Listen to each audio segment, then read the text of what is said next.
Halo Sobat Sore, aku habis podcast bersama Kak Firninda ngomongin tentang pemberian gelar pahlawan kepada Soeharto. Nah sekarang aku mau nanya 4 nama, apakah beliau-beliau ini pantas? Yuk langsung aja kita tanya ke Kak Firninda. Halo Kak, aku mau nanya 4 nama ya dari Oke, 10 kemarin itu. Yang pertama adalah Soeharto, pantas atau tidak nih?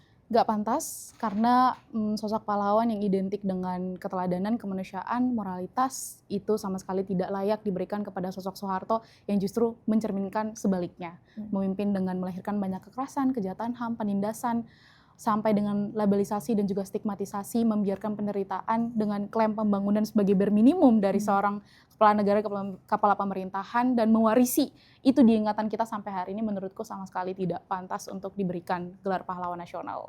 Oke, yang kedua Sarwo Edi Wibowo. Wow, nama yang sangat luar biasa untuk tidak pantas diberikan gelar pahlawan nasional karena kita tahu bahwa sudah banyak studi ilmiah yang membuktikan dan menyebutkan ia merupakan salah seorang komandan resimen dari para komando angkatan darat di mana berdasarkan penyelidikan Pro Justia Komnas HAM menyebutkan mereka bertanggung jawab terhadap pembantaian jutaan rakyat yang dituduh komunis di Jawa. Menurutku itu sangat tidak pantas, itu sangat-sangat jauh dari bagaimana kemudian nilai-nilai kemanusiaan, keteladanan, dan moralitas kepada sosok yang harusnya diberikan gelar pahlawan ini gitu.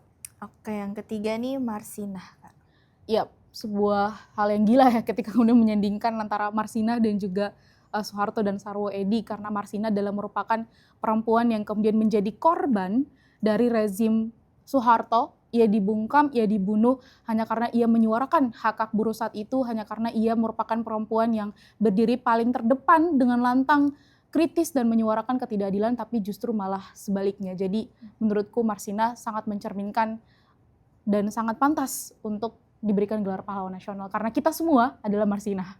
Oke, yang terakhir Abdurrahman Wahid atau Gus Dur nih Kak. Salah seorang presiden yang menurutku cukup sangat mencerminkan ya nilai-nilai yang ada di Undang-Undang GTK yang tadi aku sebutin kayak kemanusiaan, keteladanan, moralitas, kerakyatan, keadilan yang dicerminkan dari bagaimana kemudian kepemimpinan Gus Dur saat itu walaupun beliau memimpin dengan sangat singkat, tapi setidaknya beliau mampu mewarisi ingatan kita tentang nilai-nilai kemanusiaan yang memang beliau pantas untuk diberikan gelar pahlawan nasional dibanding yang pertama. Kita tidak usah dibandingkan ya karena tidak pantas untuk Oke. dibandingkan gitu ya.